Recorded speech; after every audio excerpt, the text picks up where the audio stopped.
will not talk. 28 slides only, so nothing much.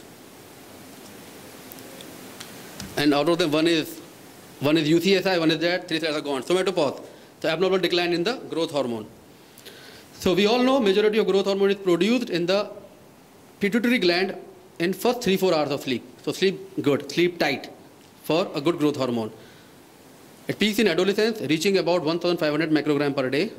In well-developed young men and women at age 25, it can go up to, its production averages about 350 microgram per day. IGF-1 is a better way to detect growth hormone because growth hormone is unstable. It has and it induces the liver to produce IGF-1. IGF-1 is stable, so to identify growth hormone deficiency, it is better to do IGF-1 compared to growth hormone level. Growth hormone is a major anabolic hormone that powerfully builds the body and is responsible for a great part of growth that takes place during childhood and puberty. So let your kids sleep tight. Now Johnson & Johnson's ad comes like give a good massage, baby will sleep, good growth hormone will come. There's a good advertisement of Johnson & Johnson which come. Growth hormone increases the size of volume of brain, skin, muscle, bone and internal organ. Maintains the appropriate volume and tone of the skin, muscle and bone. Therefore, a lot of people are now talking about growth hormone mesotherapy, which again I am not in as of now. I don't know what will happen tomorrow, but today, because it's already in a very low dose.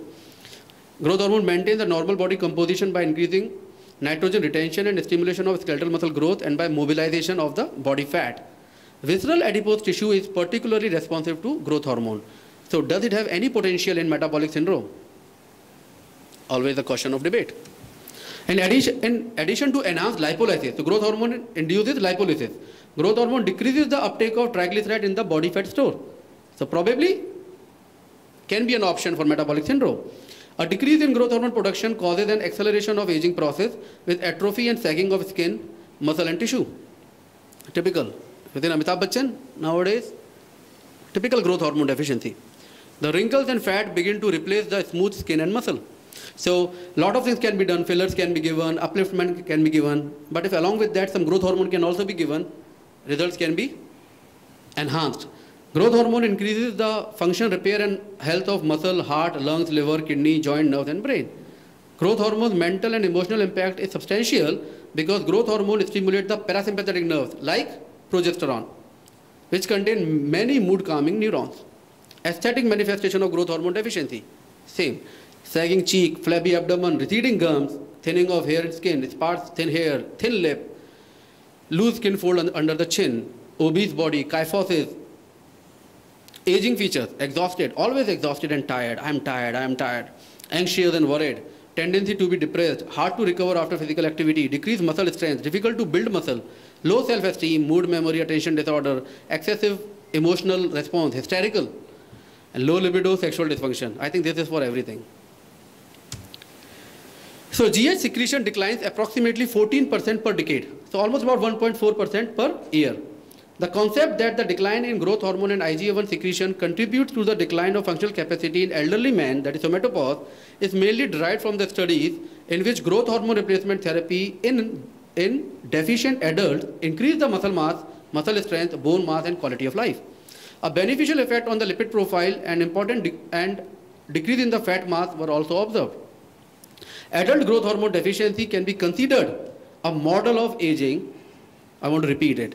Adult growth hormone deficiency can be considered a model of aging because a number of catabolic processes that are central in biology of aging can be reversed by growth hormone treatment.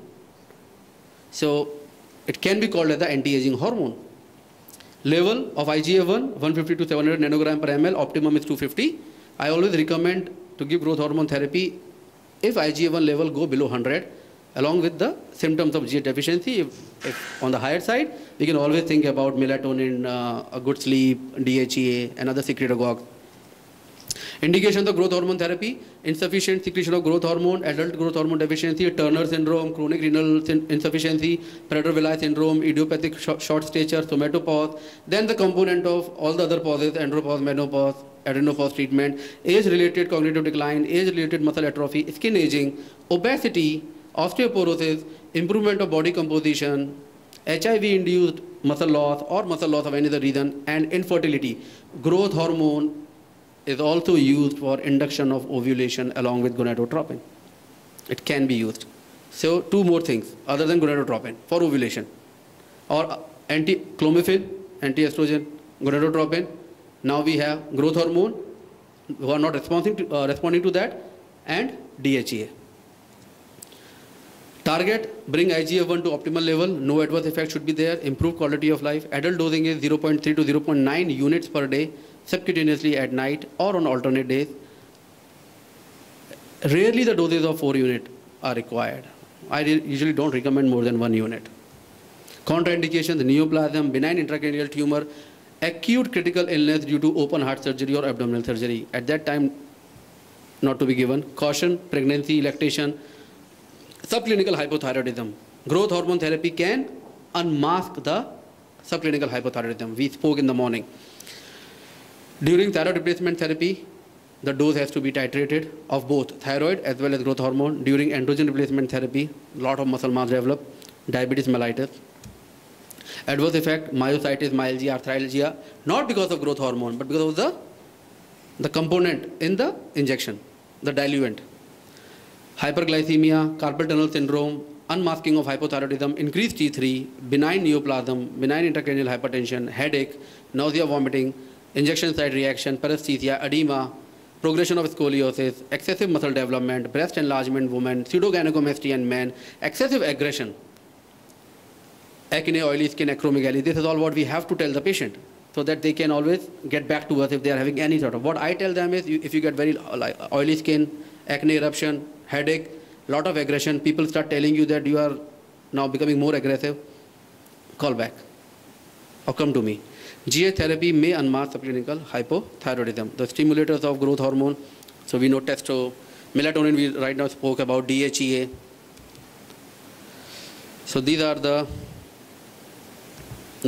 study. Okay. Now I will just point out the last 4 points. In a study in healthy elderly men, co-administration of low-dose growth hormone with testo resulted in slightly beneficial changes compared with growth hormone or testo alone. Earlier studies demonstrated that pharmacological doses of growth hormone prevent the autocannibalistic effect of acute diseases on muscle mass. So acute diseases take our muscle mass. So if you give growth hormone, muscle mass can be preserved. Long-acting derivatives of the hypothalamic peptide growth hormone releasing hormone, GHRH, given twice daily subcutaneously for 40 days to healthy 70-year young men, I don't use the word old, so young men, increased growth hormone and IGF-1 level to those encountered in 35-year young. So they did not give growth hormone. They gave growth hormone releasing hormone in 70-year young, and they found the level similar to found in 35-year young. So what does it show? What I was telling you in my last presentation, that these studies suggest that somatopause is driven primarily by hypothalamus, not by pituitary, and that the pituitary somatotropes retain their capacity to synthesize and secrete high level of growth hormone. So you either give releasing hormone or you give stimulators like melatonin, DHEA, without giving adverse effects of growth hormone. Can always be thought before giving growth hormone. This is a study we'll talk about. So body weight improved, lean body mass improved, fat mass decreased, bone mineral content better, skin thickness was better. Systemic complications of somatopause exactly similar to what we have in andropause, menopause. In the same slide I have just copied and pasted here. Investigation, copy and paste, because I do them in all the patients. Screening, way to modify somatopause. So the point number I, stay sexually active as per Dr. Deepak Jumani. Medical components of somatopause therapy. So not restricting to growth hormone. So we can give growth hormone, DHEA, thyroid as an optional thing, testosterone, progesterone, bisphosphonates like for osteoporosis, melatonin, statin, aspirin, antidepressant, calcium, magnesium, vitamins, anti-inflammatory, mineral, lycopene, resveratrol, saw palmetto, optional, L-carnitine, coenzyme Q10 and other nutraceutical. So identifying growth hormone deficient youth is an integral component of anti-aging practice. So the theme of the conference, it is not written here. Theme we have not written. So theme of the conference is approach to the aging youth of today. So for taking care of 60 plus people, sir is there, he's a geriatric physician. So I thought, why not we take care of people who are growing old at the age of 30 years. So you get healthy geriatric population then. So identifying growth hormone deficient youth is an integral component of anti-aging practice. So doing IGF-1 is not a bad deal, we should do that. Abrupt fall of growth hormone level brings features of aging prematurely. Well supervised short or intermediate growth hormone therapy may bring positive changes in the lives of our patient. Unsupervised and inadvertent use of growth hormone for indications like bodybuilding should be discouraged by the gyms and other things. And again, I thank UCSI, and I thank IMA, and I thank Dr. Khalap to be here as an observer. Thank you so very much. And with this, we conclude today's day.